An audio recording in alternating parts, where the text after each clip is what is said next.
안녕하세요. 오늘은 다육이 장마철 끝나고 하지 말아야 되는 몇 가지를 이야기해 드릴까 합니다.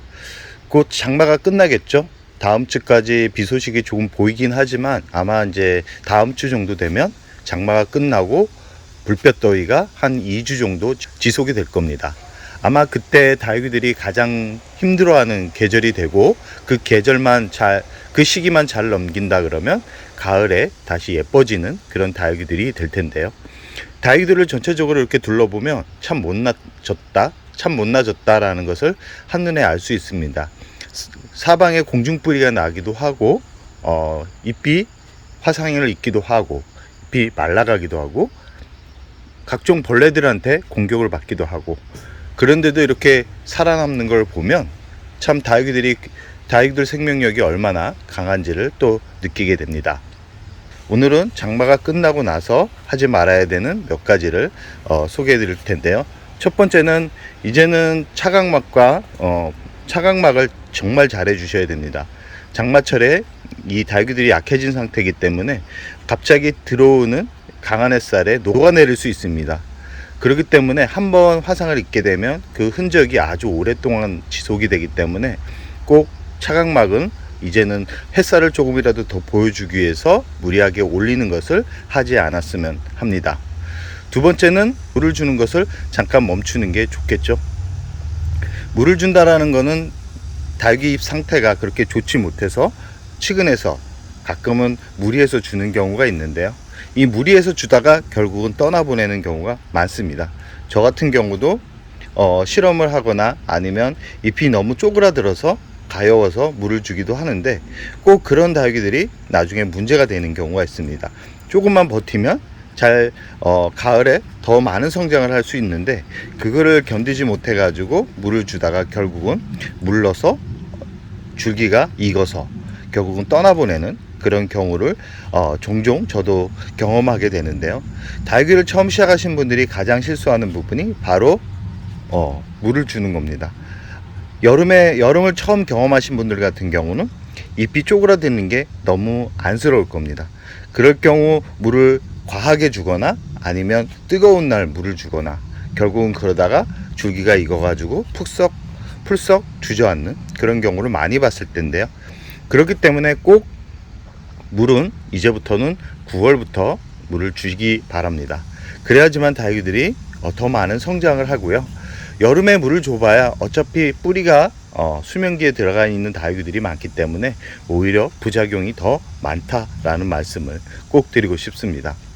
혹시 장맛비에 이 다육이들이 물을 과하게 마셨다 그러면 마른 흙으로 다시 대체를 해주는 게 좋습니다. 젖은 흙으로 베란다에서 아주 오랫동안 있게 되거나 아니면 거리대에서 강한 직광을 오랫동안 받게 되면 뿌리가 녹아내리고 가을이 왔을 때 제대로 된 성장보다는 뿌리가 조금씩 다시 내려야 하는 그런 경우가 발생을 하는데요. 최대한 성장을 해야 되는데 뿌리가 나기 시작할 때 에너지를 다 쏟아버리면 결국은 큰 성장보다는 그런저런 성장에서 멈춘다라는 말씀을 꼭 드리고 싶습니다. 세 번째는 분갈이입니다. 분갈이를 시작하시는 분들도 있죠. 분갈이를 시작하시는 분들이 있는데 조금만 참았다가 분갈이를 하시기 바랍니다. 이 가장 약해진 시기입니다. 뿌리가 가장 약해진 시기이기 때문에 뿌리가 약해졌을 때 약을 치거나 아니면 분갈이를 하거나 그런 경우를 하면 이 다육이들이 몸살을 하게 됩니다. 몸살을 하게 되면 뿌리가 제대로 활착을 하기까지가 아주 오랜 시간이 걸립니다. 특히 가을에 입추가 지나면 서서히 뿌리가 움직이기 시작하지만 제대로 뿌리가 움직이기 위해서는 기온이 30도 이하로 꾸준하게 내려가야 되겠죠. 30도 이상일 때는 아무리 여름에 강한 식물이라 그래도 힘들어합니다. 힘들어하기 때문에 거기에 약과 물과 뿌리를 건드리는 그런 행위들을 한다 그러면 이 다육이들은 어떤가요? 아주 힘들어 하겠죠. 이 세 가지는 정말 꼭 지켜줘야 하는 부분입니다.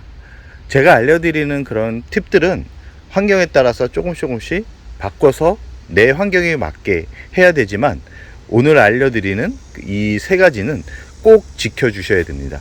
지켜주지 않을 경우 이 다육이들이 언제든지 떠나갈 준비를 하고 있다라고 생각을 하시면 됩니다.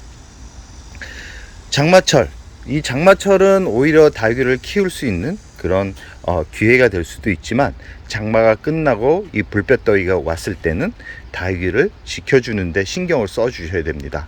그냥 방치하시면 안 되고요. 조금이라도 잎이 계속 말라가거나, 아니면 잎에 변화가 오거나, 아니면 잎에 변이가 오거나, 아니면 줄기가 검게 변하거나 잎이 반점이 생기거나, 그런 경우는 그 다육이 같은 경우는 자세히 들여다 보셔야 됩니다. 그냥 방치하게 되면 한순간에 주저앉습니다. 성장기에는 스스로 자가 치료가 가능합니다. 그러나 뜨거운 여름, 특히 이런 시기에는 이 다육이들이 자가 치료를 못합니다. 결국은 주저앉는 경우가 대부분이기 때문에 꼭 괜찮더라도 한번 둘러보는 그런 시간은 꼭 가지셔야 된다라는 말씀을 꼭 드리고 싶습니다. 요즘 이 키핑동에 오면 저도 그렇게 해줄 게 많지 않습니다. 잎에 변화가 좀 있는 그런 다육이들만 골라가지고 잎과 잎 사이를 둘러봅니다. 그리고 나서 이상이 있으면 그에 맞는 치료를 해줍니다. 그럴 경우 가을에 더 예뻐지는 경우가 많았기 때문에 구독자님들도 그냥 덥다고 그냥 방치하지 마시고 둘러보십시오. 둘러보시고 잎에 변화가 없거나 잎이 많이 떨어지거나, 아니면 잎 사이사이 이물질이 보이거나, 그런 다육이들은 그대로 두지 말고 꺼내서 그에 맞는 치료를 해주시기 바랍니다. 약을 뿌려줄 때는 꼭 햇살이 적은 시간대에 뿌려주셔야지만 건강하게 자리를 잡을 수 있다라는 말씀을 드리고 싶고요. 약을 뿌려주고 나서 생장점에 약물이 고이게 되는데, 그 약물 같은 경우는 한 3-4시간 지나서 털어주시기 바랍니다. 너무 오랫동안 있으면 생장점이 무르는 경우가 가끔 있기 때문에, 그런 확률상 낮은 확률이지만 그래도 그 낮은 확률에 걸릴 수 있기 때문에 꼭 한 3-4시간 지나서 털어주시기 바랍니다. 너무 빨리 털어주게 되면 약물의 효과가 없고요. 가끔 살균제로 다이스넴이라는 약제를 치시는 분들이 있는데, 다이스넴 같은 경우는 다육이 얼굴에 얼룩이 많이 지기 때문에 뿌려주고 나서 한 3-4시간 지나서는 흐르는 물로 깨끗하게 씻어줘야지만 얼룩이 지지 않는데, 약효를 제대로 받으려면 씻어주면 안 되겠죠.